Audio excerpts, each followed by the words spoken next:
So the West Indies go into the second test match against England, with the world expecting them to get clobbered again in 2, maximum 3 days. Anything else would be a surprise.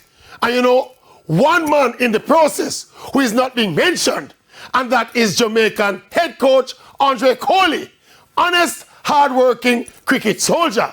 But again though, Coley is one of the many to try and use this particular basket to carry water.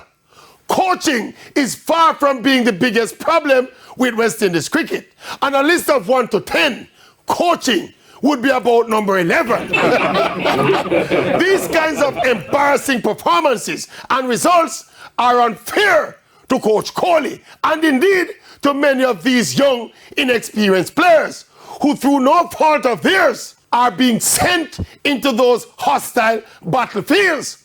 So all things considered, to be expecting even basic, consistent competitiveness from this West Indies team and this coach is like asking a little child to pick the full moon out of the night sky. To